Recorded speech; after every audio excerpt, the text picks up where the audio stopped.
There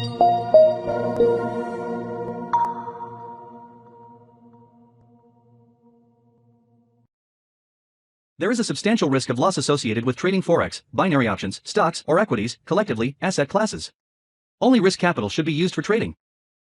Trading in any asset classes is not appropriate for everyone. Past performance is not necessarily indicative of future results. No representation is being made that investors will make profits or will not sustain losses. Before trading in any asset classes, investors should consult with their professional broker, financial advisor, or financial consultant to determine whether trading asset classes is appropriate. Investors who trade in any asset classes should only do so if the capital used for this purpose represents funds that an investor can afford to lose without adversely impacting the investor's lifestyle. No trading strategy or methodology is without risk of loss. No trading strategy is risk-free, and no trading strategy can guarantee profits or freedom from losses. Investors risk losing the cost to execute any transaction, including associated commissions or fees. You should carefully consider whether trading in any asset class is appropriate for you in light of your investment experience and financial resources. Any trading decisions you make are solely your responsibility and at your own risk. None of the statements or materials in the Auvoria Prime chat rooms constitute a solicitation or recommendation to buy or sell. Welcome everyone to the Saturday special episode of Understanding Macroeconomics. My name is Steve Vetterl. I'm Auvoria Prime's Chief Market Analyst. Sounds like a big fun title, but really my job is to keep you guys safe and obviously further the tremendous education that I have spent 22 years pounding in my head. So I hope to just spit a little bit of that out. Today's the 16th of April. Hopefully everybody's Q2 is off to a good start. I know ours is, as we continue to choke and sweat in the humidity that is Florida. But I do like the move. This is a great state. Looking forward to spending a lot more time down here. But bear with me today, as I do have a frog in my throat, and I probably will for most of the chat today. So without further ado, let's take a look at something I'm going to talk about today. First off, for those who haven't seen the Telegram channel, we're in the process of continuing to build on the channel. This is the link right here. If there was like some sort of chat, I could drop it in there, but I choose not to have that chat open. But you can see the link here. It's just avoriaprime.me/market-watch for what it's worth. Okay, I do want to define a term first before we get into the discussion. A lot of times on television, specifically watching any of the 4 business channels, the term bond vigilante comes up a lot. And it's really nothing more than a market investor who protests against monetary fiscal policy by and selling bonds, thus increasing yields. If you sell a whole bunch of bonds, obviously nobody wants a lot hit the market, price goes down, yield goes up. Just want to make sure everybody's clear on that because we're going to be talking about that today. So my favorite Italian research guy, his name's Alf Pacatio. He is the author of the Macro Compass. I've talked a lot about this. I have nothing to do with the Macro Compass. I do not get paid by them. I pay them. But he is actually one of the smartest guys I know. And the reason I like this so much, unlike the vast majority of probably 99.9% of research that comes off the street from an institutional level, it's impossible to understand. But I'm pretty sure even the most macro education and economically challenged brains out there can get an understanding, just basics, of what's driving the chances that inflation will, because this is a subject that's been searched the most on Google over the last few months. I think the vast majority of people's understanding of this is the mania that they learn on television, right? So just to put this into perspective, in the 80s, essentially Ed Yardeni and a couple of guys, bond traders on the floor, they just basically coded this word bond vigilante. It's just nothing more than a group of that are selling bonds, right? And I think the best way to explain this, and I can certainly link to this, but it's just the macrocompass.substack.com, which is nothing more than a platform for research. You guys can get a chance to take a look at this, but um, we're catching some signs that there may be this group coming back into the marketplace. And not that that's really a big deal, but it will affect currencies. It will affect, obviously, everything that is part of one's life if they live in a developed market that is being hit by inflation, gas prices, right? Food, every just core expenses that you need to live are being affected by what's going on in the marketplace. So I think it is, and certainly behooves everyone that this is something they probably want to take closer attention to. And the great thing about this is I'm just going to go right through it. You can certainly look this up yourself. This one's just called the Macro Vigilance, just almost like a blog post, if you will. Alf does a podcast as well. I'm actually probably going to co-host a podcast with him at some point. We've been sort of chatting about that back and forth. As I know, he's probably making a trip to Orlando at some point in next year. So stay tuned on that one. The key thing is that really what we've seen is, just interesting moves going on in global macro. Inflation expectations obviously are talking loudly, and a bond market essentially is whispering, according to some of Alf's research. So the distribution of market implied inflation over the next 5 years keeps on moving dangerously to the right, meaning that it's going up. Okay.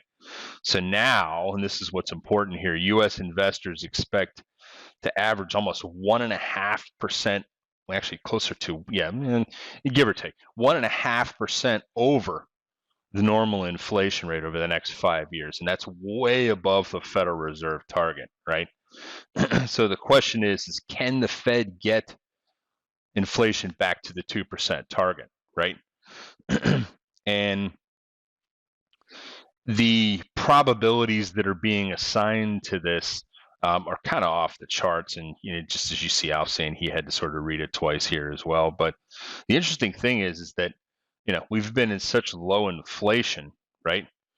And the mean historically has been closer to where everybody expects it to be. So looking just forward without getting into too much of this,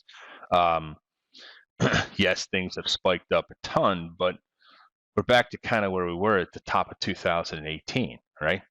And I just, I think for those that were, looking to buy a house or just have bought a house, they're like, well, geez, inflation rates are much higher than they've been for the last few years. And that's true, but essentially they're back to where they were at the top of the market in 2018. But the 2% inflation rate is what's important. So, so markets essentially are just pricing in a relatively benign scenario where a lot of the central banks globally, they'll have some monetary tightening, but that's just converging back to the targets. So if you really believe inflationary pressures are not going to slow down at the pace predicted by policymakers, and you assign a meaningful probability similar to what Alf's done in this blog post, that I think you can't be happy with the fact it's been disconnected from a 2-year bond yield at 2.23%, right? So for a lot of, I should say the vast majority of Auvoria subscribers, everybody listening to this, how does this affect currencies? Okay. And I've talked a lot just very recently, although in fairness, before recently, I never really pushed much discussion on the yen. And we certainly have known that it's been on the move. And Alf seems to think this matters a lot. So the yen has depreciated essentially 10% against other developed market currencies over the last month, which is quite a move in the FX space. Okay. As I'm highlighting her on the screen. So the Bank of Japan has been essentially just relentlessly defending that they only have a 1/4 basis point yield cap on their 10-year government bond. And this is signaling essentially that their monetary policy stance isn't going to move much to the hawkish side, which is quite in stark contrast with all their central bank peers, including the Federal Reserve. Okay. So as interest rates differentials keep increasing, higher rates in euro USD versus the Japan keeps depreciating. So essentially, are the macro vigilantes doing the hard work already, or just peeking into this, right? And losing steam in terms of applied volatility. And this can be a very confusing subject, but I would just say, if you want to, you can read a little further on this. I'm going to post this link in, do I have Telegram open? Here, let me just do this right now.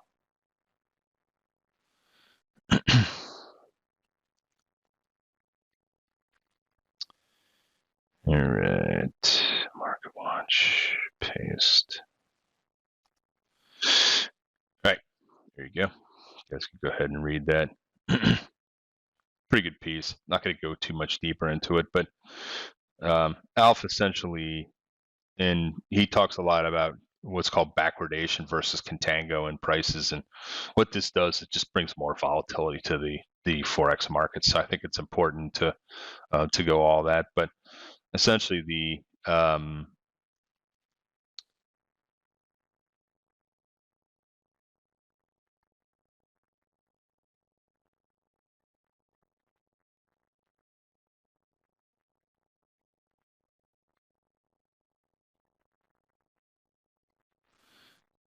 so the base case here is that priced in remains that this is all going to be transitory, I guess, sort of is his summary. So let's jump over to the charts. Obviously, equity markets were closed on Friday. The markets essentially have just been, typically when you have a big drop in it, you get a pretty big rally that comes back, and then things just sort of cool off again and go back down as we're beginning to continue to drift back down towards the lows, depending upon the fact that everybody essentially is pricing in more than another 50 basis points of the Federal Reserve moving higher. So interesting to see in the energy space, it's ticked back up a little bit, no surprise, which totally stinks for the natural gas folks. The prices of them have just been absolutely skyrocketing. It's just crazy. Gold still holding that large channel I shown. Most of the other metals pulling back. But as you can see, the vast majority of these commodities are moving up to the right. Again, bonds. Notice the 30 years continuing to make new lows, whereas we're beginning a balance among some of the shorter term maturities, 10, 5 down to 2, keeping that same range going forward. All right, so back to the dollar. It's the first time we've cracked 100 in the US dollar in many years. So let's just jump back to a monthly chart, going real long term on this. Why? Because it allows us to see all the way back in time. If we can see back in time, hopefully it will allow us to better calculate the future. Let me make this chart just a little bit bigger. The only way you can really see this on FinViz is if I actually just increase the size of the chart. You can't see the whole thing on TradingView, so I'd rather just look at the entire picture, right? So the snapshot of the picture started in the end of 1998 as markets moved all the way up. Do keep in mind the highest value ever of the US dollar in relation to any other currency on the planet was 120. And then throughout the entire course of the bear market and housing, the value of it just plummeted. This is when we started really increasing debt, okay? That's why you saw that huge decline as debt began to spiral out of control as far as our country. Surprisingly enough, you'd think it would just continue to fall, but other countries got much worse. So it just boils down to, lesser of two evils, right? So this was just a bananas event right here that took place. I've talked a fair amount. I'm going to get really into this, but the point is that we had a very, very serious resistance. And once we broke through that, it just sort of busted through that 88 area, right? I've talked a lot about this. This whole 88 has just been one rock solid floor. I actually thought we'd come back down to it and decline even further down to the top of where the true breakout of that channel was, which is right around 85. This ultimately is my target at some point because it's a test of multi-year lows. But the whole problem with the geopolitical and the fact that when there is a tremendous amount of volatility, whether or not the U.S. is a store of value, currency-wise, because there's a ton of debt hanging over the country, almost gets sort of pushed aside as an investor, and we essentially become again a flight or a safe haven for assets, right? So for the lack of any better or any other type of understanding, that is essentially what has been happening in the marketplace for the dollar. So what has that done? It's obviously pushed the yen down, as we just talked about. It's pushed everything down as the dollar has continued to increase, which I had talked a fair amount about, that I expected it to continue, and I would not have been betting against it. And actually, let me just jump back to the whole thing here. So no surprise if we just look at the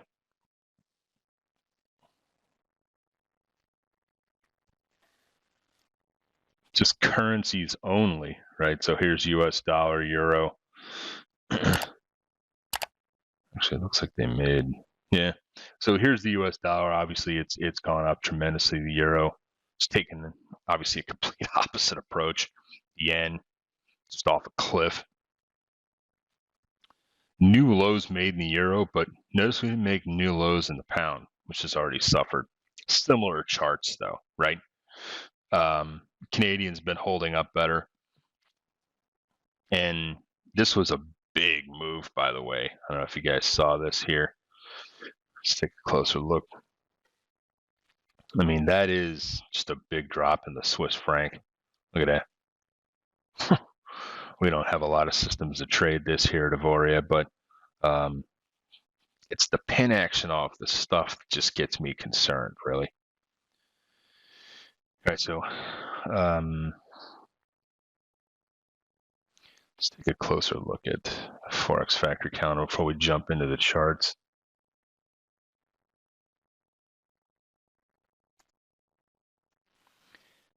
So today's the 17th.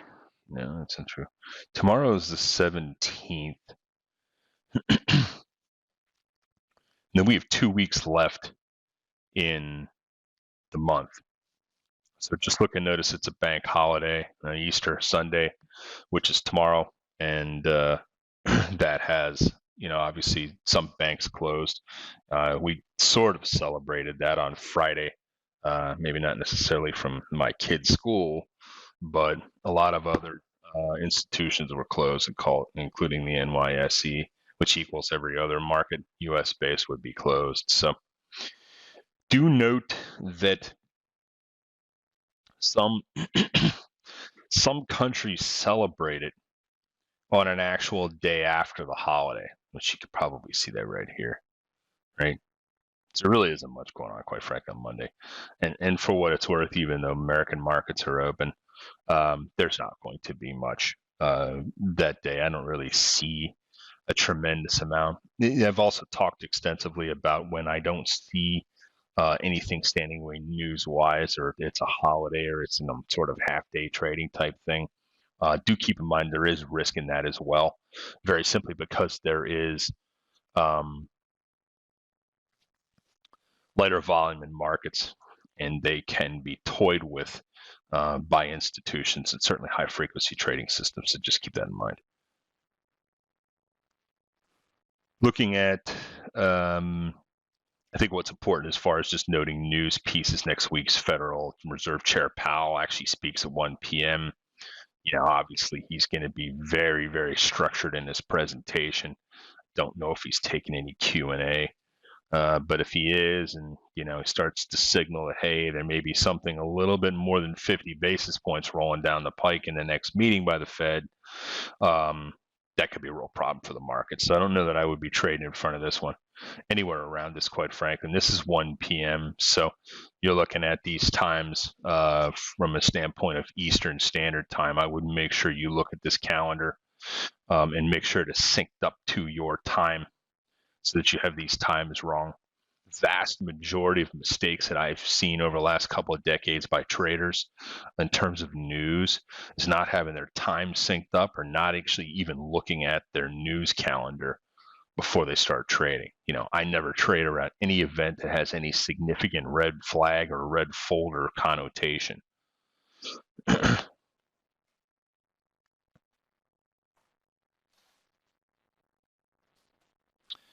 I think that's pretty much it for Forex Factory. Let's take a look at the charts. I'm not going to spend any time in equities. Let's just go right into let's go right into currencies. So here's DXY daily. We're going to start there. Can you give you a full screen on this?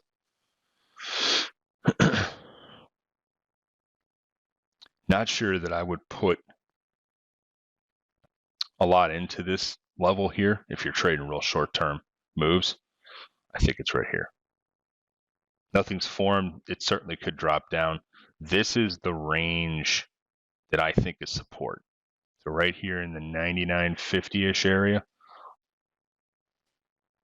this whole area right here, right? So don't let that line, which is new as far as an indicator, and it certainly could readjust itself. Does that make sense? This is where the breakout was. And I think all the dollar shorts that have held any long-term position, thinking that maybe like myself at 85, they were going to see that sooner versus later. We're going to see it. It's probably going to take some more time.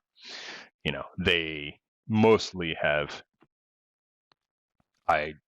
unless there is some sort of continued global unrest or a ridiculous inflation, I do see this century mark as at least probably giving us a pullback of possibly $1. It could take us back down into this area. If we get back down inside this area, we're more than likely going to trade to 97, just under the 98 area.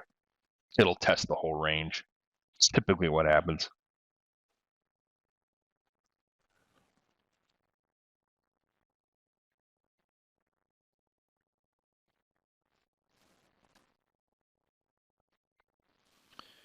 All right.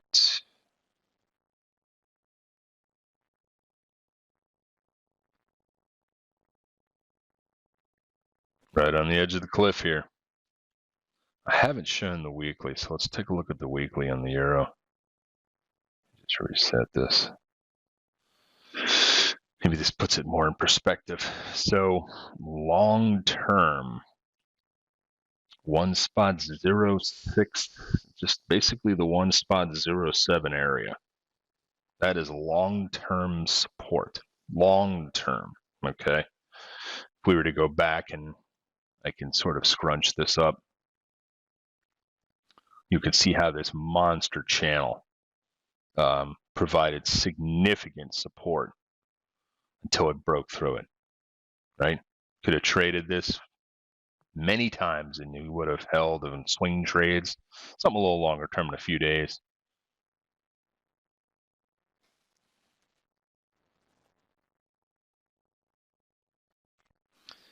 Back to the dailies, take a quick look at the pound.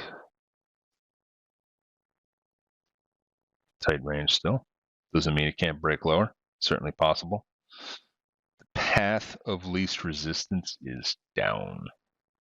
But I do think we've had some pretty good moves in the dollar, so it's possible we could pause to digest this move for some period of time, which really just is code for trading sideways in a tight range. US CAD, just like we saw before.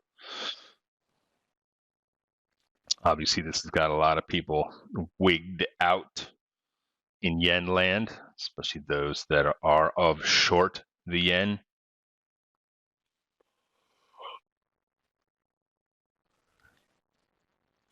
I have this on a weekly chart to illustrate one of the very few times in our life that we have seen this ride an upper Bollinger Band on a weekly chart. This is rare stuff. Take a look at that. When was the last time we saw that? November 16 was the last time we had any significant touch. It's actually a pretty good short opportunity. This was a total long opportunity, right? And obviously this was pandemic, so you can't really read too much into this particular weekly candle. But those Bollinger Bands proved to be pretty spot on. If you're looking to take swing trades, yeah, you'll take some heat on them. But if you can hold, they've paid. And Swash, they are on there.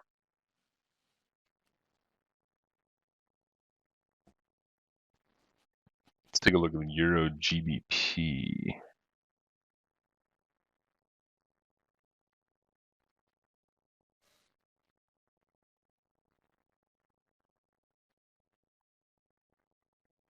Still in that range.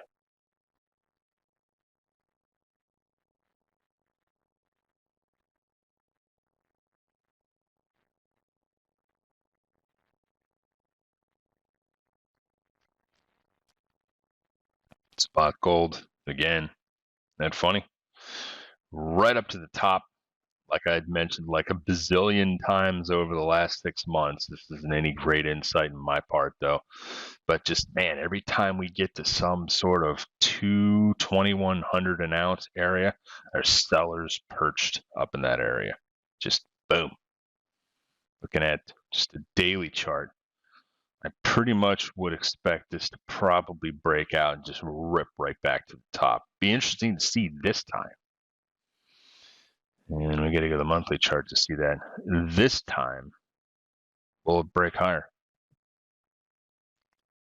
It's been a while.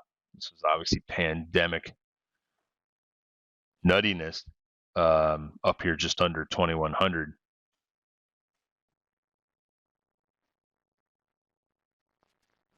Well, we hate looking at this chart because unless you have an electric car, you hate it. You hate it even more if you live in my old state of California, where I've seen some absolutely ludicrous prices, and then a lot of our European subscribers will be like, hey, that's an everyday price here in Europe. Whew. Brutal. Brutal. Let's take a look at crypto here. Will there be a ripto in the crypto?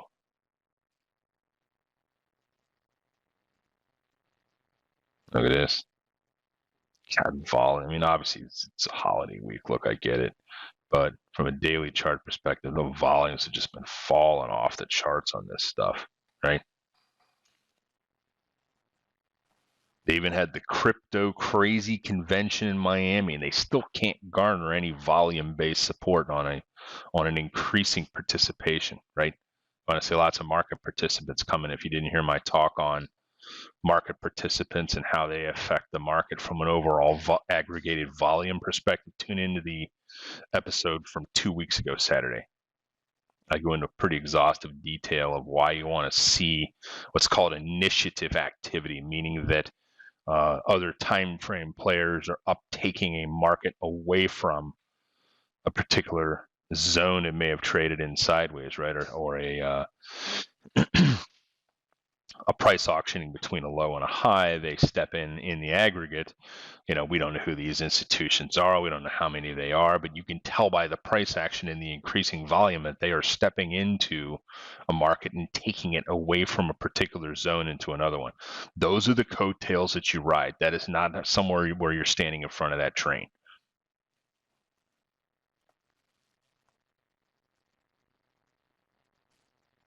The few times you could stand in front of the train would be short the yen right now. But that's got to be swing trade only stuff. You have to be the ability to hold because it has just absolutely gone bonkers.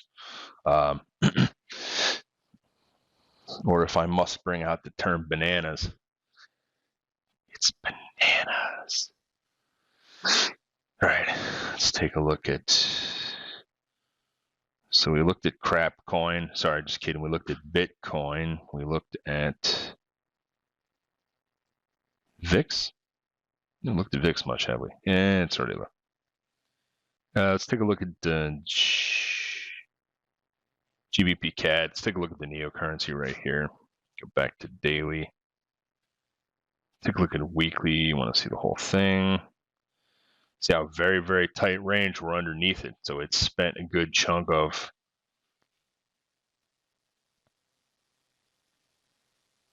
17th of February 20. It's 2 years inside a 1.77 to 1.67 range. It just broke below it. So what's that probably tell you if it gets back up to that range? Right? Canadian dollar's been stronger than British pound, right?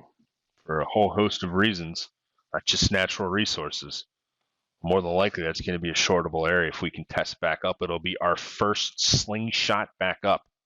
You guys remember me explaining the concept of a slingshot.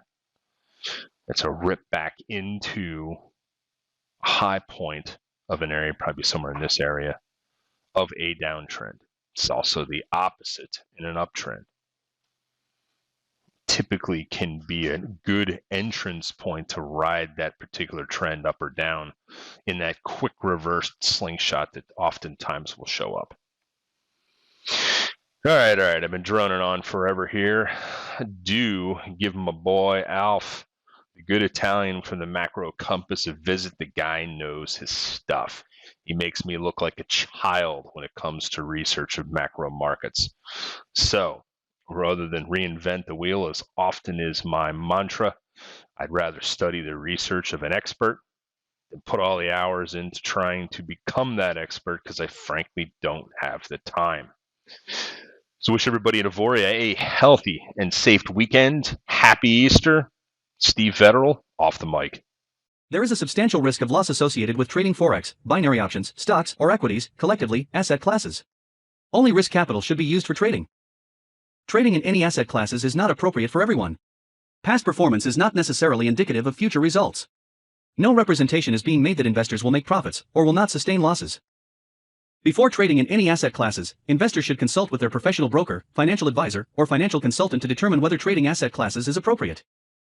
Investors who trade in any asset classes should only do so if the capital used for this purpose represents funds that an investor can afford to lose without adversely impacting the investor's lifestyle. No trading strategy or methodology is without risk of loss. No trading strategy is risk-free, and no trading strategy can guarantee profits or freedom from losses. Investors risk losing the cost to execute any transaction, including associated commissions or fees. You should carefully consider whether trading in any asset class is appropriate for you in light of your investment experience and financial resources. Any trading decisions you make are solely your responsibility and at your own risk. None of the statements or materials in the Auvoria Prime chat rooms constitute a solicitation or recommendation to buy or sell.